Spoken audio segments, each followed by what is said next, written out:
Hello guys, welcome back with another very interesting tutorial of MATLAB, and today we are going to see the most important tips and tricks that you have to remember while you are using MATLAB. So there are some best practices that I will show you today.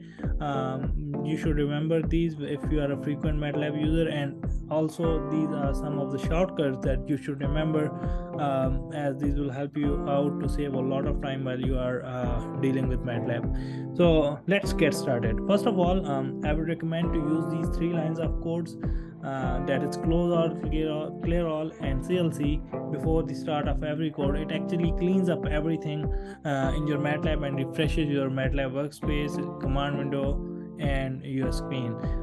So first of all, let's say I want to create a figure, and now what this close all does is actually it closes all the extra windows. So let's say we have a figure screen opened up here. As soon as I hit close all, it will close off this window. Now let's say I create these two variables, x2 and x3. You can see these are populated on here in screen, and you can see these variables in this workspace as well. So what clear all basically does is it clears off your workspace. So when I run this line, you will see this workspace is clear, and CLC basically cleans up your command window. So when I run this CLC, you will see your command window is cleaned up. So when you run these three commands together, it basically refreshes your MATLAB, removes workspace elements in workspace, clear off your command window, and clear off close all the extra windows that are open. Another trick is that if you want to suppress command, suppress an output, you can use semicolon. For example, let's say I want to assign a variable of m is value of 2 to a variable m. When I run this, you will see it is populated in this screen. But if you want to suppress this output, what you can do is you can simply run n is equal to 3. Now you can see there is no output here. Output is not appeared in this command window, however it is saved in the workspace. So that is how you can suppress the suppress the output if you want.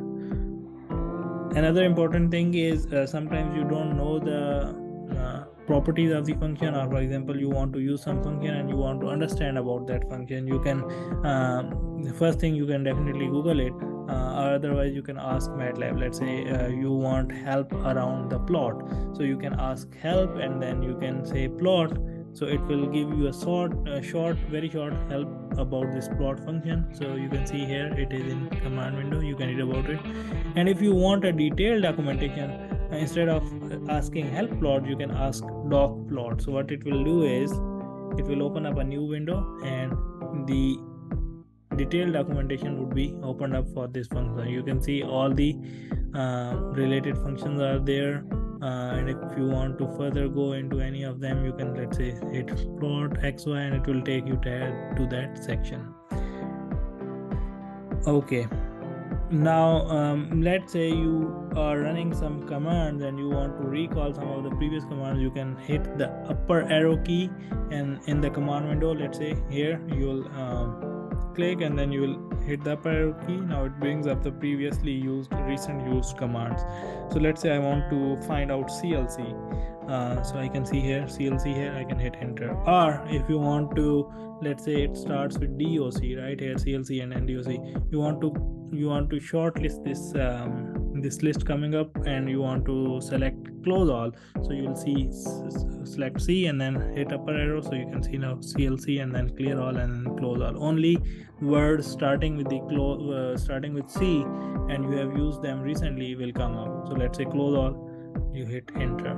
Okay, now if you want to open up a new window or new editor, you can simply use Control N or Command N. So if you are a Mac user, then Control is most of the time replaced with Command when you are using these shortcuts. Or if you are using a window, then it would be Control N. So let's say Command N or Control N. When you hit this term, these keys, you will see a new window coming up. Okay, so this is a shortcut to open a new window. Now let's go back. Let's say I am running these lines that I have written on this piece of code. Okay, usually what you have seen is that when you are when you are writing a code in terms of loops or in terms of if and else conditions, the code is usually indented, and that is easy to understand, or it looks good. So you can do it manually, or you can do it by using a shortcut key. So first of all, let's say you want to indent this line only, line 28. So you can use tab key, or you can use shift and tab to reverse this operation. Let's say tab one time and it will indent it one time, and if you want to unindented, you can use shift and tab and it will bring it back.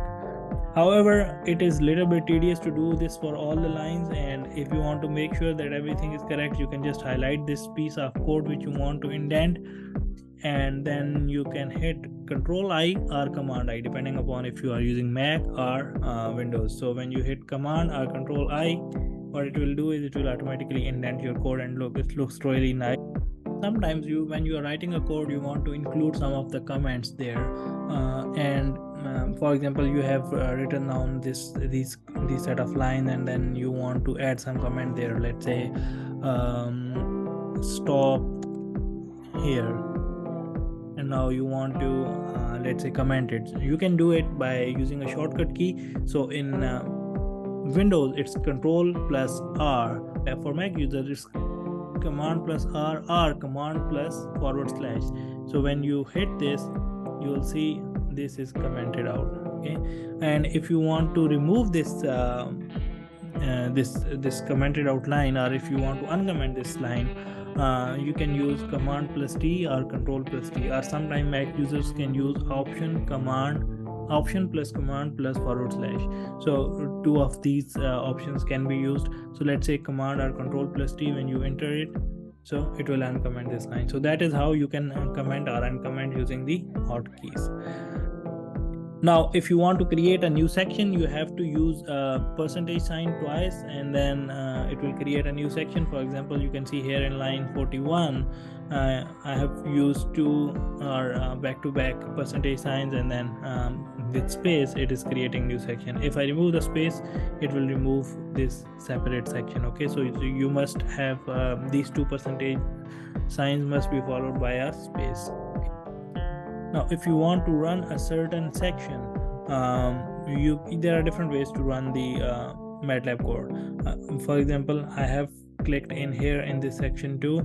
I can hit this run section, I can hit this run button, so it will run the whole code. However, if I want to run this section only, either I can use my keyboard, my mouse, and drag down here and hit run section, or I can use Command plus Enter. That will actually, or Control plus Enter for the Windows user, to run this section. So let's say I hit Command Enter, and you can see okay, yeah, run is not defined, so let's define this one first. So when I hit Enter, now you can see this run is defined. So now I can run this section, Command Enter or Control Enter, and you will see this section is run. Okay, similarly, let's clear everything up here, Command Enter or Control Enter.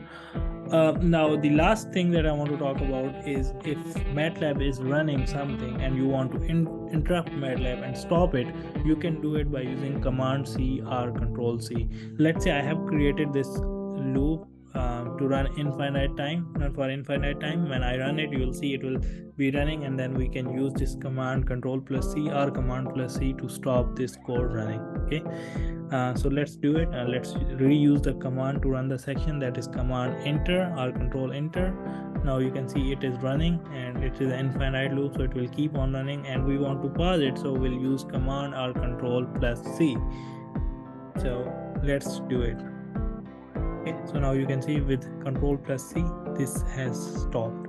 So that is how you can use different shortcuts to reduce your time while working with the code. I hope this video will help you out. In case if you have any questions, please write down in the comments, and I'll see you in the next video. Till then, bye bye.